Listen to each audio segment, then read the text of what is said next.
I failed that episode. From cutting off to asking questions inappropriately, or maybe there was no empathy behind it, or maybe I was stuck in my one way, which sometimes is strong for me, but I don't think God put me in the place that I am to lead with any type of pride or ego. But I don't think he'll be accepting of it at all. I'm just playing, I don't fight, I do pray. I only go the way of Mr. Yahweh. It's not often I sit down with somebody and they say something that makes me think. Bro, this was great. I love you guys. But you give me something to think about. My own damn way. I had a lot of fun on this interview.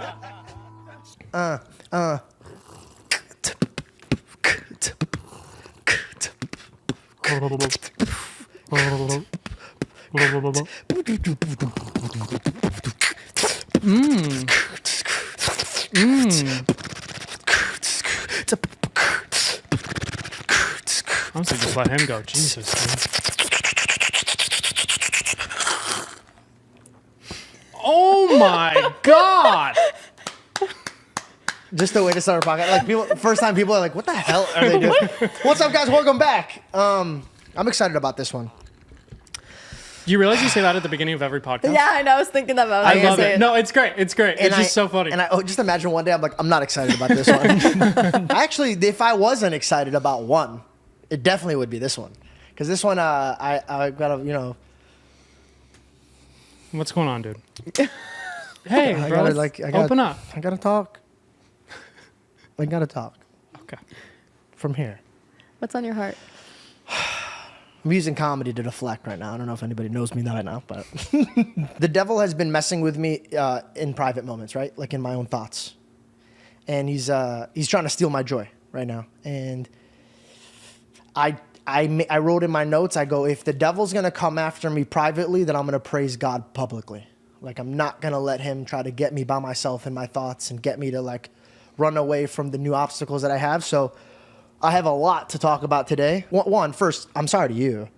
Like, when I talked about the marriage thing, it made it seem like I did not want to get married. On the Jordan Peterson episode. Yes, sorry. Just for people that are missing context. On the Jordan Peterson episode, a lot of people were talking about the way I was going about marriage. And we actually do cover this with a Cliff episode. We went to New York, and I got to sit down with Cliff and Stuart again. I wanted to, bring my actual problems on a podcast and discuss them. But sometimes I speak so passionately, and because I'm so tunnel vision, it's so weird. I speak too aggressively sometimes, and it looked like I didn't want to get married. But dude, if you knew who I was, you know that I'm a romantic guy. I want to get married. I was just trying to clear a point, and I'm not going to bring this part up right now because we dive so deep into it in the Cliff episode. Mm-hmm. But I just want to take the time to say I'm so sorry. Like I hope you like for real. I'm sorry. Like I hope that didn't hurt your feelings, because like that sucks from like a girl's perspective. Like watching an audience being like, make an honest woman of her, George, and it's like that's all I tried to do. She knows the truth deep down, but when you see something written over and over again, but it's not even that. It's just like it's my responsibility to make sure that I'm reflecting us properly, and that didn't come off great. Well, thank you. I appreciate that. And I mean, I've told you privately, so I guess I'll say it again here. But, I know our relationship, just as Reed said, and I know where we stand. I know how you feel. So that all that matters to me. People are going to say what they want to say, People are always going to have something to say about something, Yeah. So you were just you had, a question, and you're pondering something in your thoughts, and you wanted it answered, But anyways, I can't wait to stand up there and say I do. And I know that's how you feel too. So that's all that matters. No, don't speak for me. Okay. Shut up. Okay, so. Oh, that was a bad car accident. That was a bad one. Oh no! Oh no! Is anybody on low this way? Right there on the corner. Sorry about that. we're alive. We have a very dangerous corner. Dude, straight up. We always hear. There's always that second where it's like you don't know how long it's going to last before the impact, and sometimes it's like. Yeah. Sometimes it's sometimes it's sometimes. Thank you, Reed. I think I was in that car crash. He hasn't recovered from the dirty socks comment. He made Bell I'm go wearing black change. socks this time. That was the last solo episode. Mm-hmm. No, honestly, My mom comments on podcasts, and she combats with haters.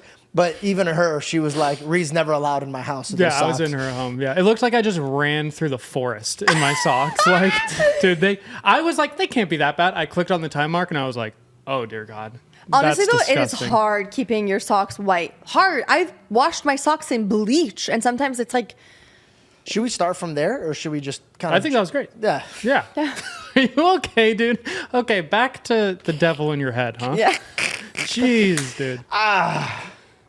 In my defense, I'm still dealing with the medication. It's making me very nauseous all the time, and it's hard to like. Parasite medication? Yeah. I want to circle back to the Jordan Peterson episode. I have it in my notes. This is how I wanted to explain it. 1 second. Sorry, I just want to get so comfortable. Yeah, crisscross applesauce. It's one of those kinds of days. It's one of those kinds of days. Oh, holding the pillow, too. Yeah, I just want to get real. Cash. It's gonna be one of the. It's all around gonna be one of those episodes. I hope you guys bear with me. I wanted to apologize because. Let me take a step back before I even get into the Jordan Peterson episode. A recent podcast I was talking about. You're gonna go through what you're praying for, and man, am I tasting that right now? Like more than anything. It's no secret that I my podcast just started performing at a level that I was dreaming of. Mm-hmm. And that came with a lot real quick. It came with a lot of learning curves real quick. And it's soul crushing to make a mistake or learn in front of an audience, especially one that's dedicating their time to me and like and just supporting me. So it's hard. So I've been praying about this a lot. And I wanted to know how I would go about talking about the Jordan Peterson episode. Like making an excuse or like own up to things so I just took a day to pray about it. And I think the best way that I could put this is this. I failed that episode. And I know that you guys were fighting me on saying that and you guys don't really feel that way. But I do side with the comments that did say I dropped the ball. And it's because I was with this really wise guy and he said something that stuck with me. He said, only the comments that you know in your heart is true will stick with you. That's why I could see a lot of hater comments and read it and laugh and move on. But those ones stuck with me because I did drop the ball. I did watch myself performing that podcast and was like, that's not a great way to go about it. There was a lot of mistakes that I made, from cutting off to asking questions inappropriately, or maybe there was no empathy behind it, or maybe I was stuck in my one way, which sometimes is strong for me, but I got to learn when to hold that tool and fold that tool. Yeah, there's probably a little adapting that needed to happen. There is. And I just spent a day just kind of reflecting, like, how do I go about this? This is like the first time where I posted a podcast and I didn't get a good feedback, right? Like, it was a blatant, like, hey man, you really dropped the ball. And to be honest, nobody hurts more than me, because like I was very excited about that episode. I read a few comments and I just want to address them, because like I feel like if I address them, and by the way, I'm never addressing comments that are hating. I only address the ones that I know are right. So like I have to like critiques, kind of. If I'm going to have this stage, right, and I gotta, if I'm going to have a grateful mind, I can't have the attitude of like, I don't care what they say. This is like my stage. If you don't want to listen, go. Because I do care what they say, if it makes sense. If it doesn't make sense, then I'm like, all right, they just don't see it from my point of view, and I'm very strong in my mindset here. It's very clear with comments, knowing if it's coming from a place of love and trying to better you, or just somebody trying to tear you down. It's very easy to read them and be like, oh, you actually don't have any real care for me improving. You're just you're taking out your own insecurities, or you went online to hate on somebody. Yeah. To make yourself feel better. I read a comment and it said, the fame's getting to his head. And it is. It is. And that's so uncomfortable to say, but not in a bad way. Not like in a way where I'm like, yo, this is my show. It's truly, I have a new audience now and a new stage. I am getting the fame to my head, but in a way where like, I don't want to lose it. I don't want to lose it. And I'm scared of losing it because it's such a blessing to have a platform and like, brands that want to be a part of it and like all these guests that want to be a part of it. So I started moving being very scared. And I took my fear off the Lord and I took my fear onto the show. And that's why I dropped the ball. So with a whole day of reflecting, I asked God, gently remind me for my next obstacle, right? Like, I already know I'm going to be put to another test, but be gentle with me, because like I just came from like a really exhausting one, and I would like my next one to be like easy with me. Yeah, just be easy with me. Like, just I'm still recovering. You know what I mean? Like, I'm still trying to figure it out and try to be a good leader and try to figure things out. And I took my eyes off of him for a moment, and it was like, I got to make sure I come off like people are like listening to the show, and I just became a try hard, and immediately the audience caught it, and they were Humbled like, you. "Yo, chill out with that," and like, be careful of how like, just because I have a strong point of view, I can't forget that I'm having a conversation, and that I have to be willing, even though I don't understand, nor do I want to understand, I have to come from humility and like understand that I am the host. And just because I might want to push back, I got to do it in a better way. And I showed that with the Andrew Tate episode, but I went there fearing God. This time I went in fearing that I'm going to lose, let's just be honest, the fame, the money, the recognition, all the things that I worked so hard to have. But God, in that moment, real quick, was like, I'll take all of that away from you if you act like that. Because this audience isn't building that type of nonsense. And so I want to thank everybody that kind of called me out. And I'm sorry, guys. Like, I really wish I would have pulled more out of that episode than I should have, you know? And you know what? I got to say this, bro. Like, it was so... You remember how I asked God to be gentle with me? The audience was so gentle with me, bro. Yeah. I've never got critique. Like, it was like... It wasn't like a... It was just like, come here. Let me tell you, sit down. And I'm like, just sitting there reading these comments, and I'm like, this is my favorite brand deal I've ever shot in my life. I didn't even pay for it either. What? This is a one-of-one original painting. This means a lot to us because Reed's dad actually makes them. Very, very talented painter. You actually could send in pictures and he could hand draw whatever you want. Commissions. They're called commissions. He loves those. Well, you know who's not getting a commission? You, so shut up. I was in the middle of pitching this. DougCaldersStudio.com. Use my code. There's no code, George. They have to pay full price, but it's very reasonable. It's very reasonable. But all joking aside, guys, these are unbelievable. And if you want some really, really high quality painting with a lot of meaning, make sure you guys go to the description, click that link, and not only you could order anything that you want to be painted, but there's also really, really cool ones already painted. So check it out. Link is in the description. Well, actually, and I was going to say something for that, is that I think, you know, and I think it's very big of you to realize your faults. And I mean, that's something that you continuously do in your life. You know, you're always trying to correct yourself and better yourself, which I think is very admirable. But I definitely think you need to give yourself grace in the sense that, well, first of all, you're going through a lot. Your body, you know, he's literally trying to get rid of so many parasites in his body. He's taking so much like medication and supplements and things like that. So your body's going through it a lot, and you have a lot of work piled on, a lot of pressure. And then on top of it, I mean, you know, Jordan Peterson, that's a very difficult person to sit down with. And I think that a lot of people obviously know that. I saw a lot of comments that were supportive of that were like, hey man, I mean, like, honestly, good for you that was brave of you sitting down with him, because it's hard. He's a hard person to sit down and open up with. So I just think you need to give yourself grace. You know, it's a lot of pressure. It's somebody you look up to. You know, as you said, you want to make sure that the show keeps doing well and keeps going up. And then finding that balance of like, okay, being the interviewer, but then also bringing some of your own self into it, which I think is, for the most part, something that your audience really enjoys, is when you bring a piece of yourself, right, to the person you're interviewing. But I guess it's finding that balance, right, of what's just enough and what's too much, right? So I just think you need to give yourself grace, and I appreciate that. You know, and I think I would love to agree with you.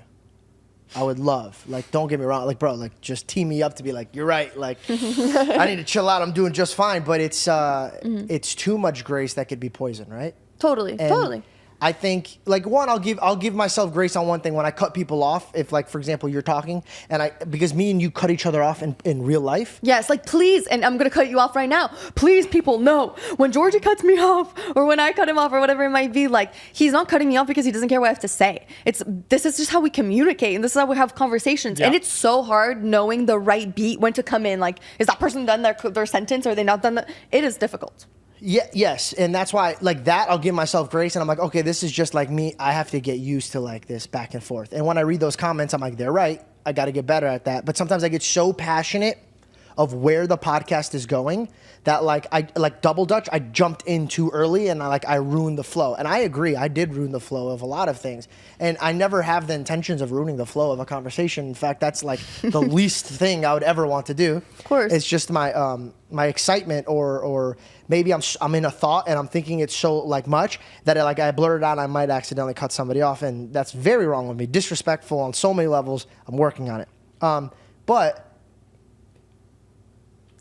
when I watched that podcast back, that was driven by so much pride because I was like, yeah, I'm sitting here with Jordan Peter, like, cool, like, I can't wait to share my thoughts, and I'm going to tell him this, and then I'm going to learn this, and if he doesn't think this way, then I'd like to show him, and it's just like, whoa. You forgot the whole point of being there. Yeah, and to me, that doesn't deserve grace, because I don't think God put me in the place that I am to lead with any type of pride or ego at all, zero, like zero, and I don't think he'll be accepting of it at all.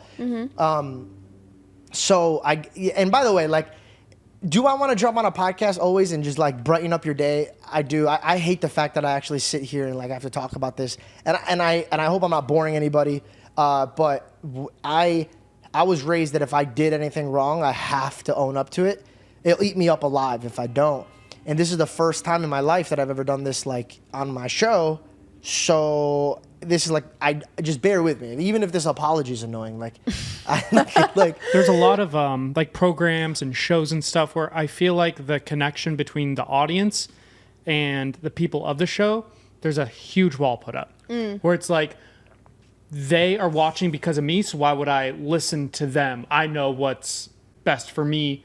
If they care about that, they'll keep watching. But if I was an audience member and I saw somebody drop the ball a little bit and they did what you're doing now, which is respond and say, oh, I want this to be the best it can be, I'd have a lot of respect for that person. And it would honestly make me a bigger fan of the show. And I'd want to say, oh, I'm excited to see this guy grow. So I totally agree. in honor of this episode starting out so serious, I'm just going to kind of go over some things that I was journaling. And hopefully this episode could not only help me reflect a little bit more, but like hopefully maybe this sits with somebody else. Here's something I wrote. I said, I realize every time I say a prayer, I get scared. I go, God, please teach me to be content. And the first thing that hits my head is, what if he has to remove everything for me to be content? And that immediately made me appreciate everything. You know what I'm saying? Like, yeah. So think about this. I asked God, help me be content. The first thought that I got was, what if he has to remove everything in the process of doing that? And then all of a sudden I started really appreciating everything I have, like a little bit more than I should have, right? I found that really funny. Yeah. And then I realized like that negative thought is not from God. You know what I mean? Like God's not going to be coming in. He's not a parent that's going to be like, you want me to remove all this stuff from you? No, because he has plans to prosper me and protect me. And he has great plans for me. But that one first thought that I got was, what if he has to remove everything that you love for you to learn to be content? I prayed on that for a bit, right? And these are the two things that I thought. One, first and foremost, if my eyes are really set on God, my prayer is, make me a man that could willingly throw everything away from you. Because if I need to throw everything away, my first fear thought should not be, what if I lose my show? Or what if I lose my fiance? Sorry. And what if I lose my, like these are the dark thoughts, and the thought should be first, no. If those have to go for my God, then let me throw them first. Let me be the first one to get rid of them. Not, I don't want to. That was my first thought. So I prayed for better faith.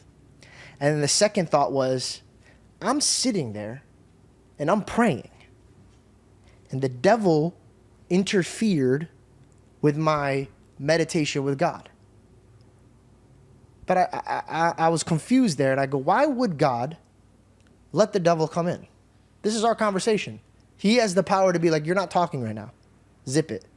But he let the devil get into my head. And then I thought to myself, man, like, I always understood why the devil roamed around. A lot of new Christians would be like, well, I don't get it. Why would you let the devil run around if you're all seeing, you're all powerful? Why would you let that happen? And so he could know if you're going to choose him. Are you going to choose him or everything the devil is going to promise you, which is full of lies? That was one. But then I thought, man, there's so much more. It's so much more deeper than that, man. You know how stuff are forged in the fire? Yeah. It's malleable. What if I told you that was what the devil is when God uses him? He lets him interfere with your life. Just the perfect amount for you to choose him. When I sat there, I could have been like, whoa, I'm not going to pray for that because I don't want to get rid of everything. I'm really content right now where I'm going to have what I don't want. No. Because if you really thought that, then you should be willing to throw it all away for God. So when I felt that, I just realized, man, how many situations is the devil beating the crap out of us, and we're sitting here upset with God, being like, why would you let him roam around in my business? Is because he wants us to be malleable.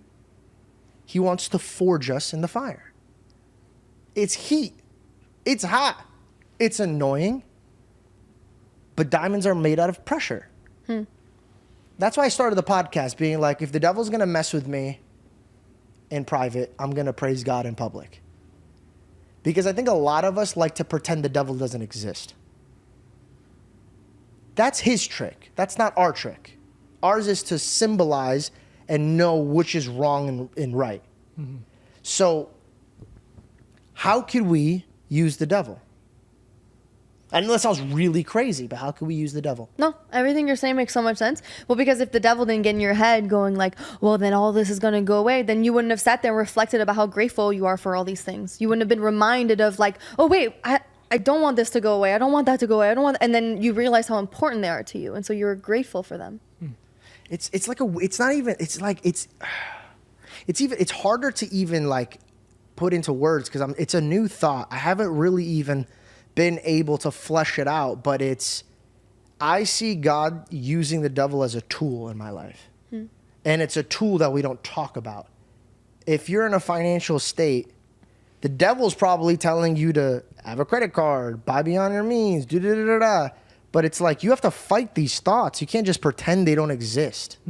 Because a lot of people are, oh, you believe in the devil? Well, yeah, dude. If you believe in God, then you believe in the devil.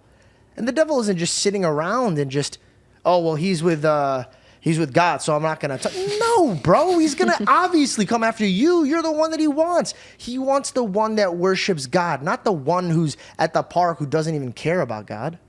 He already won him. Totally. He wants the one that worships God. And kind of the reason why I tied in this with my apology is the devil messed me up on my last podcast. He got me in my fear of like, I'm going to mess up this podcast, and I messed up the podcast because I was worried about messing up the podcast. And I should have been worried about messing up God's will. Like you believed in that thought more than anything. But you're going to be a better interviewer because of it. If the devil didn't intervene, then you wouldn't have learned this lesson. And you wouldn't go into the next podcast remembering that and being stronger. And keeping that in mind. You grew from it. Yeah, but I think I only grew from it because I didn't run from it. And I think that's what I used to do a lot. But this podcast had made me so vulnerable and so like these people are catching anything I do wrong.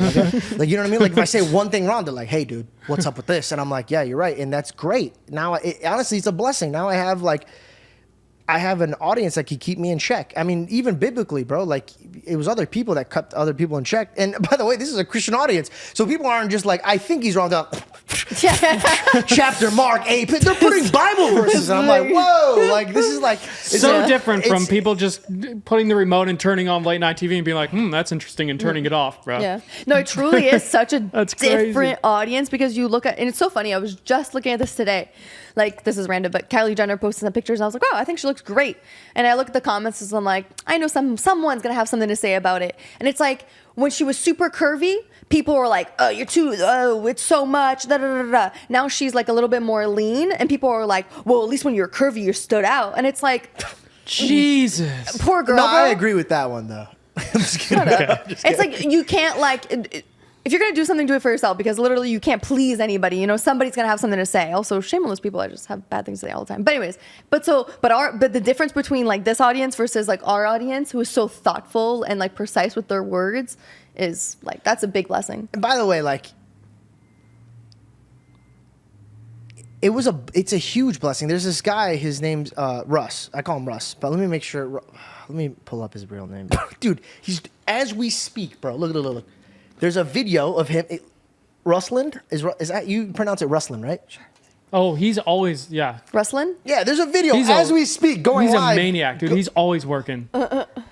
He reviews you a lot, yeah? Channel. If you guys aren't subscribed over there, I mean, that's family. Make sure you guys subscribe. Bro, I posted the Jordan Peterson episode, and this kid, Oh, God. when I posted, had another video already watching it, and then there was like 100K of people just giving their inputs on it, and he messaged me, and he's like, hey, man, like, it was so nice, because he's always speaking so highly about me, but he goes, hey, man, like, I'm sorry, but I had to give you my input on this, and I go, bro, like, if you're a Christian, like platform, should never be sorry of rebuking me. Your job is not to agree with me. Your job is to correct me. Especially if you have your own audience. I would hate for you just to like me and then I'd be like, oh, let's brush this underneath the rug. Like, no.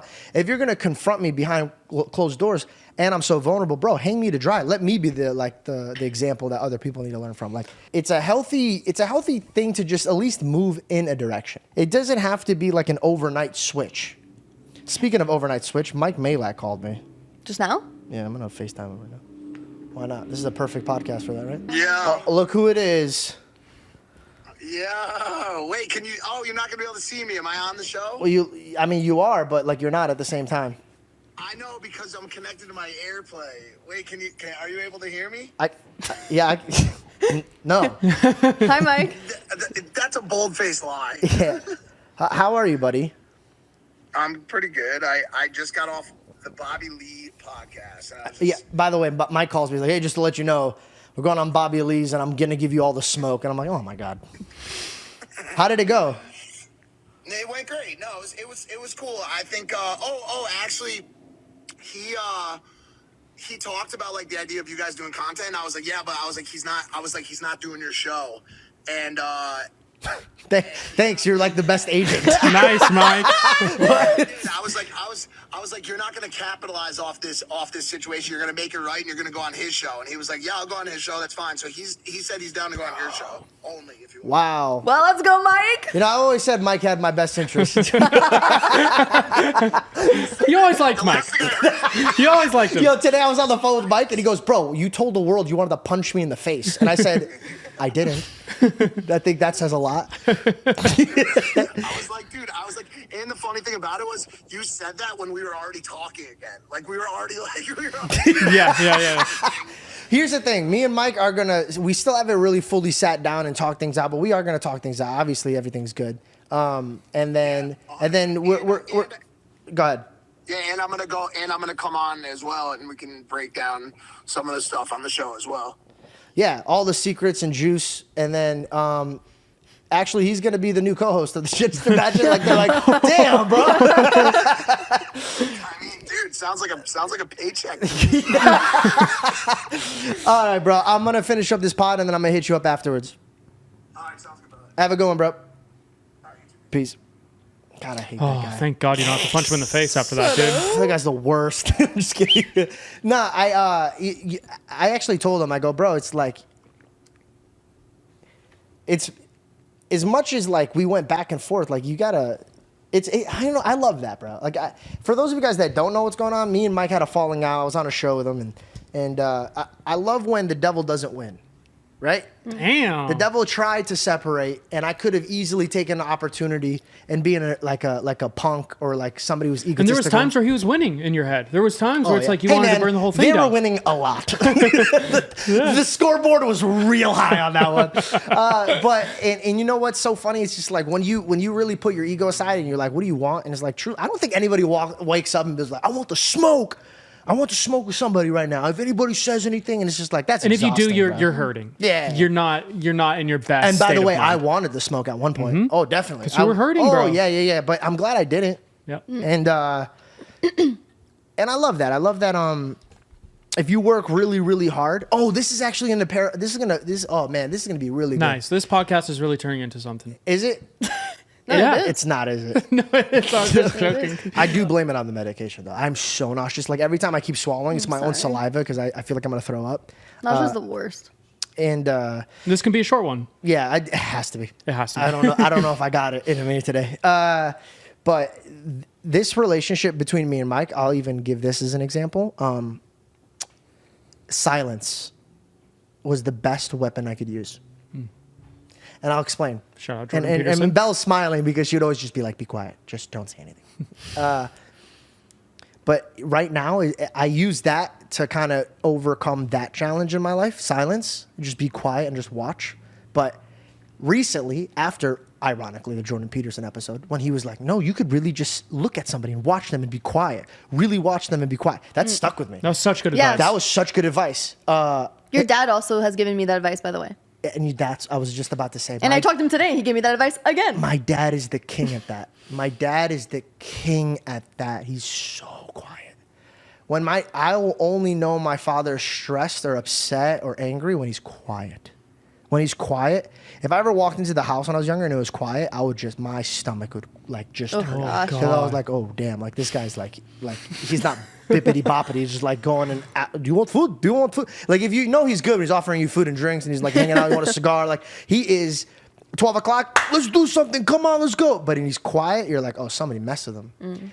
And that is such a powerful tool because I think, I'm not exaggerating, 50% of my problems were because of my mouth when I was emotional. It was like they would do something, I would retaliate, and then now that just added drama. And I have to go and either apologize for how I spoke, take back things I didn't mean, or the worst, double down. And you're like, oh, I can't back down. Now I just said that and I got to go in for it. Yeah. But it's like you got to just be calm and quiet. Hard. And then I realize why this is so important. When you're quiet, are you ready for this? A lot of people are not really they're gonna hear it and go, whoa, I never thought about it that way. And some people are like, are you stupid? How did you not know that? I was the one that didn't know that. You ready for this? When you're quiet, you could listen more.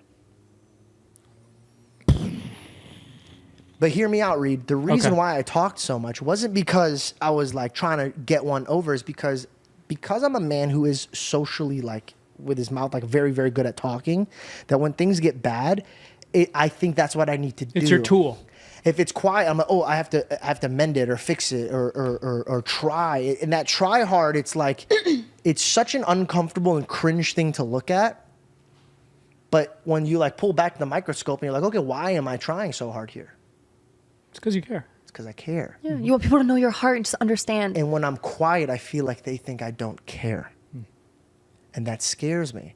Because I'd rather say the wrong thing to you than you assume the wrong thing of what I'm thinking. Do you get what I'm saying? Yes. You have to trust that people know your heart. If you think they don't, then you're always going to be trying to prove yourself to them. But like I would say I'm a quieter person. You talk way more than me. But I know... All right, I'm already down, buddy. You don't gotta... Hey, bro, it's the George Janko show, so you're doing something right. No, but when I'm quiet, when I'm just listening to you, I know you're not thinking, why isn't he saying anything? Why isn't he saying anything? But it's because I know that you know my heart. Yeah. Like when I first walked in, within 5 minutes of us meeting each other, I knew you knew who I was. I wasn't worried about like, oh, I have to prove myself. I have to do this and this. I don't think you understand how special that is, bro. I don't think you know how special that is. And like, that's why I'm so blessed to have somebody in my life like you, because like I could learn from that. I came from a world where I first started with self-deprecation. I made jokes about myself to make other people laugh. When I was younger and people made fun of me, I thought in my mind, if I beat them to the punch, I'm the funny one. Because like, which is pretty smart. Steven's not gonna make fun of me. I do the same thing. I'm gonna make fun of me. Yeah. I made fun of myself so much. The teacher, I got suspended for making fun of it. Like they brought me in. They're like, George, if you make fun of yourself one more time, you're not going. This is just sad, kid. And bro, no, this is just sad, dude. I can call my mom right now and ask her what. It was a suspension. It was a week lunch suspension. So like I would go to school, but I wouldn't have recess. That's kind of messed up. Wait, what? Yeah, a week. That's the worst. Because I made too many jokes about myself and. My mom would be like, why do you do that? And I was like, well, is it? So like if I thought like if they laughed at me and I said it first, they're technically laughing with me. But this is a problem because as I grew older and I grew more confident, I understood that that's right. Caroline, you're more than welcome to come down. You're so cute. She was like hiding behind the thing. When I grew as an adult and I didn't like learn that this is not great, I adapted with that. So like, I didn't learn that like if I have a problem, I should just be quiet and think about it for a little bit before attack. I just see it and immediately either tell a joke or like try to figure it out. And I think I got to figure it out or I don't care. And they're going to think I don't care. So I got to like figure this out. And I also grew up in a home where it's like, we don't go to bed angry. We have to solve this. And sometimes that's tough because you can't solve everything in one day. Yeah. So I have to learn to be very, very quiet and listen. You're gonna be a monster, bro. Like in a good way. Like once you master that, you're gonna be a force to be reckoned with. Just imagine dude. podcasts where I don't interrupt anybody. I'm just sitting there like this, like quiet, and I don't even say a word. They're like, "Man, he's profound, bro." Damn. Just all you hear is, I feel like Jordan Peterson does that a lot. He's quiet and he takes his time. Like there was times where you asked him a question, and he took like 10 seconds to answer. "It's not about and you." that He would silence, literally bro, was argue like, with himself. He'd be like, "I was angry." No, Yeah. I wasn't angry. So great. And listen, my Sad. Yes, sad. And I was like, Are we here for you? Like, are we a part of this? Who's in there? There's multiple people in there, bro. That's a strong thing to be able to do, you know? Yeah. Because it's awkward having to, like, you feel rude to everybody, having to pause to, like, really think about your answer, you know? But I feel like this goes perfectly with one of my favorite Bible verses, and it's slow to speak, slow to anger, and quick to listen. And that is, like, it's been one of my favorites for a long time, and it's just... She read me that Bible verse over our first argument. Yes. I was a wild boy, bro. Like, it's dangerous when you're really good at your tongue and you don't use it for good reasons. You could get like, bro, like if I argue with somebody and if I wanted to be malicious and just gaslight them or like take their words, if I wanted to be evil with my tongue, no one would have been arguing with me. And I caught myself doing that to Belle in the very beginning of relationships. Why? Because I was in toxic relationships, bro. Before, girls would just be like, they would do shit and I would be like, I would have to defeat them mentally. You wanted to get there before she did. Oh, You're yeah. like, Yeah. But Belle hit me with freaking silence, bro. Not to bring up silence again. I was like, yeah. Oh, what? What do you got to say for that? And she goes, well, no, babe, what do you and I was just what do you like, got to say? come on. You have to say something. Give it to me. Come on. And then she just didn't do anything, and I just sat there. And I was Did you like, start crying? No. Just silent? What? Do something. No. You're saying it as a joke, bro. You're saying it as a joke, and I just sat there, and I actually did start choking up because I was like, No I'm a way. piece of shit, bro. Like, she don't even want the smoke, and I just gave it to her for no reason, dog. And by the way, just the FYI, because it seems like lately I have to clarify what's going on with my words. I hurt. never was disrespectful in a way where it was like scary. I was just No, like, you're so good at debating. Like, listen, like if you wanted to, you're just so good with your words and at debating. There's just no way around it, you know. And I think the other person knows when you're in an argument. You're like, okay. It's what so am- interesting what we're am I talking gonna about say? this because Jordan Peterson talked about it, and he's like, if you really want to solve your problems with your partner, if one person's a better communicator, it is beneficial for you guys for that person to also try and make the other person's point, Yeah, even help, if it's yeah. against what they're saying. Sometimes you have to help be the counterpoint because in relationships, Dude, there's I just did this fascinating. with my mom, bro. Like, And hey, listen, if you're gonna put yourself out there like that, then let me counteract you with this. Like, you should be so proud of the growth that you've made in communication, in problem solving, and in arguments. I mean, us dealing with problems 4.5 years ago versus now, they're completely different. Different. Like, so thank you, Jesus. And also thank you for being enough. so reflective and in your growth and as a person. You're a man. Well said. Thank you. Sorry, I got caught off. Like, I know this sounds disrespectful, but I got caught off because I just got an email thinking that we might be getting this guest. Don't say it out loud. Right when you were saying that, that's why I was like blanking out for a second. Wait, who? oh shit. I Yeah. thought that wasn't possible. Yeah, me too. Yeah, me too. It's literally the subject line, bro. Yeah, bro, where are Oh you? my God, I'm so sorry. We had a conversation. Bro, I was like, who's Emily? Like, that's not the name. It was No, a different name. And so I'm like, It's the other one. there's no first and last. Okay, wow. That's good. Yeah. That's So nice. you were like giving me like such a heartwarming compliment, and I went to go call my mom, and I saw that, and sorry. But the reason I was gonna call my mom, thank you for the compliment, by the way. You're welcome. The reason I was gonna call my mom was because today we were going back and forth, man. Me and her, dude. Like, I love my mom because she's just so wise, and even though sometimes I like I have the George Django show where I have clips, they do very well, and people come up to me like, bro, you're like the way you talk and blah blah blah. But I get that from my mom, so sometimes I combat with her, and it's just like it's impossible. Like, this woman is just like. Like What- she pieces you up, you mean? Oh, bro! Or- Like, if this was a sparring session, like I'm like, This actually ties in perfectly to what you were talking about, going into what we were just speaking of. If you're feeling all these things and you need a little peace, I randomly came across, like, it was a pastor. It was on YouTube, and they posted the ministry from that Sunday that they put at their church, and I just happened to watch it. It was just a random one. I actually don't know his name either. I'm so sorry. But he gave 4 keys to peace, and I thought that they were so beautiful. And that is to restore relationships, right? If you're able to make peace, if you're able to have a conversation with somebody, restore that relationship. Rejoice in the Lord, right? When you're in gratitude, when you're grateful, when you see what's around you and you put him first, you're in peace, you're in happiness. Respond with graciousness, right? When problems come at you, when situations are in front of you, if you can respond with grace, you'll have no regrets with how the situation went. And lastly, rely on God. Whenever anything comes your way, rely on God. And these seem like really simple things, they seem like pretty okay, that seems pretty obvious. But I think those are just like 4 things that are so good to like remind yourself when maybe you have anxiety, you're feeling on edge. Just remind yourself of those 4 things, and then maybe you can prioritize them and put them first. I love that. Yeah. I think that's one of the strengths of the podcast is reminders. People listen to this podcast once a week.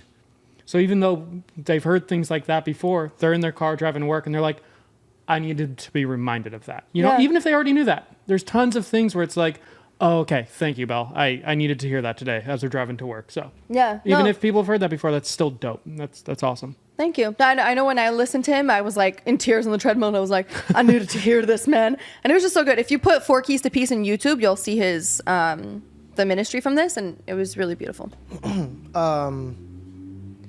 I think that's it for today's episode. Okay. Right? Yeah.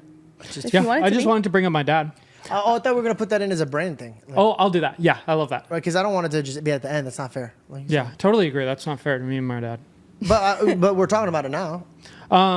Yeah, should I talk about it now, or should I do like a brand deal where I sit in your chair and that way actually, I can... then let's just talk about it. So like, in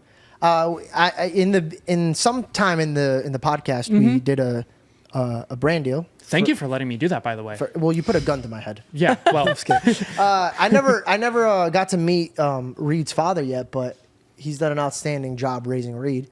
And I found out that he's an artist, which is not a shock because Reed is an unbelievable artist. I guess I got it from somewhere.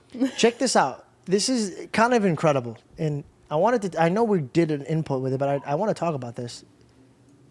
This is handmade, and it's one of one. Yeah, all my dad's paintings. The reason I wanted to shout him out is because he's always been a painter. He grew up with a thing called hydrocephalus, which is like a excess water in your brain. So he like had it. He as a kid, he had like a big head. He had it's like a tumor almost. Wow. And when he was in college, he had brain surgery. From brain surgery, he came out and he started having seizures in college out of nowhere. He developed epilepsy from the surgery, which he didn't have before. And that kind of slowly degraded his brain a little bit. And so he couldn't have a normal job or anything. So pretty much my entire life, I grew up with my mom owning businesses and my dad helping her as much as he could. But my image of my dad is always coming out to the living room. My dad was always painting. He was always drawing. So it's like my mom is just working her ass off and my dad is just painting away with every second he has. And the reason I created a website for him and stuff is because my parents were just here in LA while we were on a little bit of a down break because we've been doing podcasts where we go hard and then we take a little bit of a break. We were taking a break. My parents came out. And the whole time my dad was here, any second I'm not talking to him, he has a sketch pad out and he's drawing. I swear to God, every second. From the time he was there, from the time he came to the time he left, he had 12 sketches, and the sketches are what turn into paintings. Like, that was a sketch at one point. How much would this cost right here? Like, I think that's a larger one, so I think that's about $200 to $225, which is really good for the fact that it's a one of one. Like, there's no prints. It's just like, that is what he painted on. He sells that, and it's in my house, and I'm the only one that has it. And also, all of the paintings he sells come framed.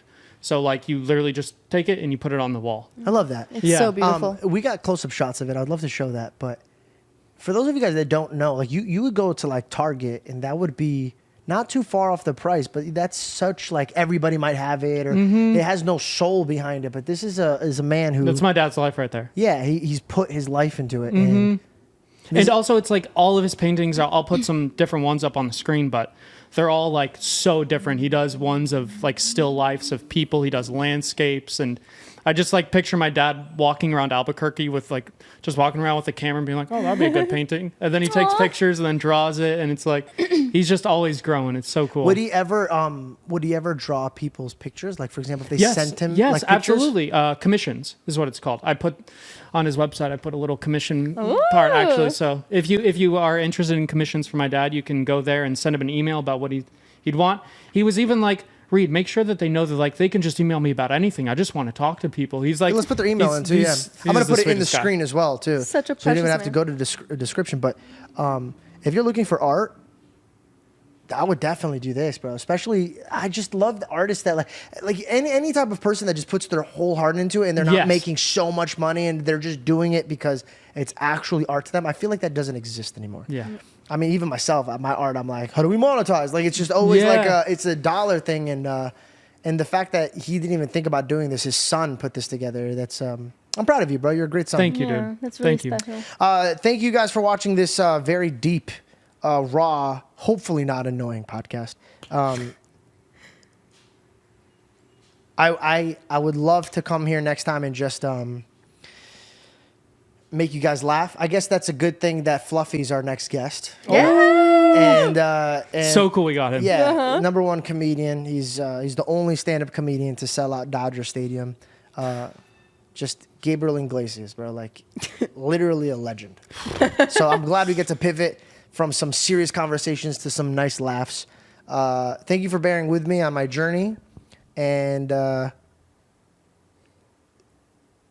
if we had to end it on a serious note, because it was a serious podcast, I'd say I would love instead of subscriptions or likes or shares, prayers. Just pray that we have protection. Like, not even just in the real realm of like physical, but like just spiritual. Like, make sure that we stick together, that we are here for each other, and that this life could get hard, and that I pray I don't grow an ego, or I stay grounded. And there was this brand that reached out to us, and he gave me a compliment that stuck really, really hard with my heart. He said, George is a man for his people.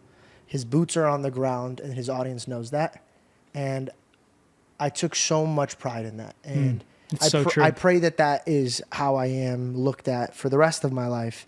And if not, then I pray God takes everything away from me to make me that type of man. Keep doing what you're doing, and you're going to be that person forever, because you're that person now, and you care so much. I think you will. I've never been this vulnerable. It's so uncomfortable. People come up to me like, dude, how do you do it? I go, I don't know. I don't know, bro. The camera just runs, and I'm sitting there behind Reed while he's editing. Like, just cut that out, bro. Like, just put that in there. Just like, cut that out, dude. Cut to something else, bro. That wasn't even a car accident. I planned a guy. I paid a guy. I said, just ram your car into the ground. I love you guys so much. I'll see you guys next time. Peace out.